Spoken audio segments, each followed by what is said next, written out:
Mông đánh bạc đi pha chỉ mông à pha cho mông tôi quên rồi miên lôi nè miên tay miên lôi không miên lôi nè miên lôi tê chi kì chị tàu chầm hoa môi mơ họ muối tí bay không lòi cọc kia vậy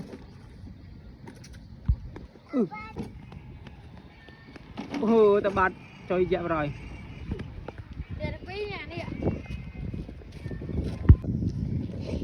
bắt đầu một bạt rồi một rồi khoai lòi rồi một cái pi bạt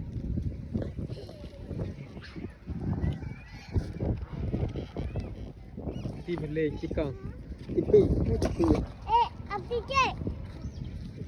lang chi mình cái pi lắm á lang chi hay lại cái pi còn hay ô chi không màu nari chi anh nari đốt bây giờ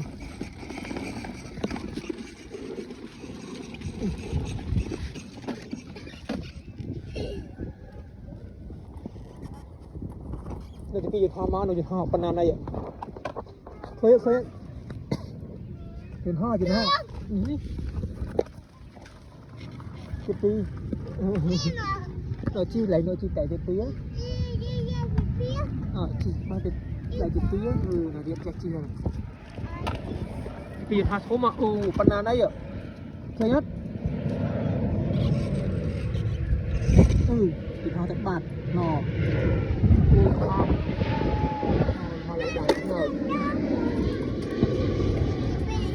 khuyên không á rồi là đi coi ạ là đi coi trăm mươi rồi coi trăm mươi rồi hả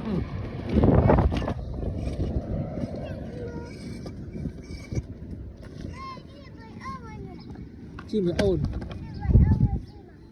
ồn pi pi mà khó mà hóa muối mất là đi chơi hóa rồi chơi hóa muối mất cái tí pi cho hóa mới tí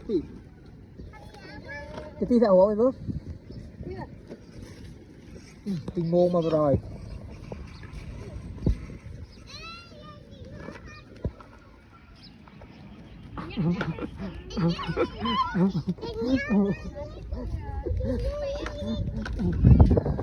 tình môn mà bật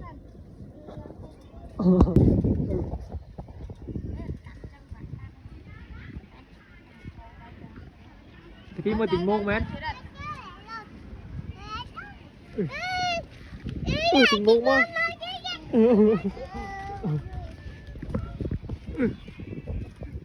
tình môn đánh rồi tình môn đánh mến tình môn đánh là ri rồi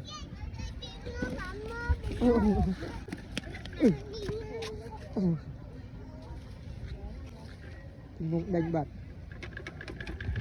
đi pha tình môn à pha cho tình môn tôi quên mình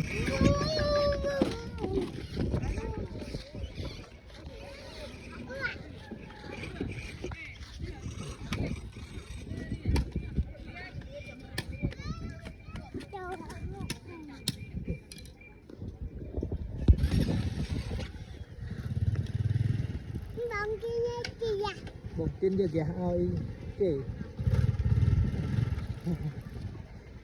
một tình môn á em một tình môn á tình môn một rồi theo tình môn nó pa một coi theo tình môn ai môn tung môn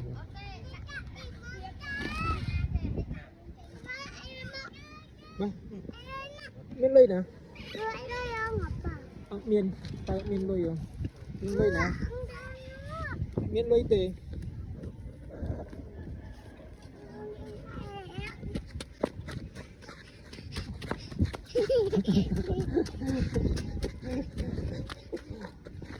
Một tí ngủ. Lên đi đi.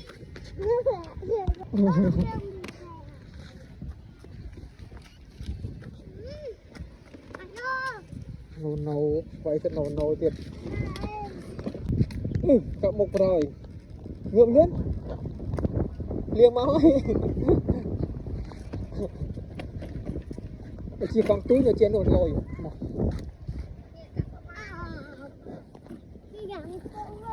Bây giờ tiết đâu.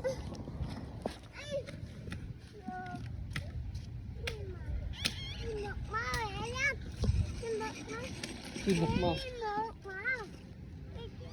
Chị khơi.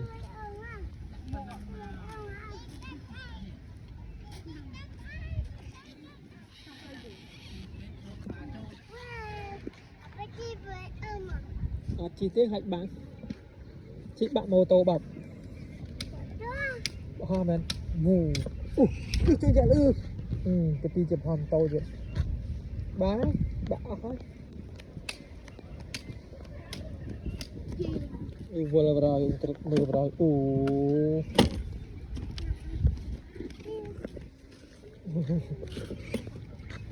Đang liếng.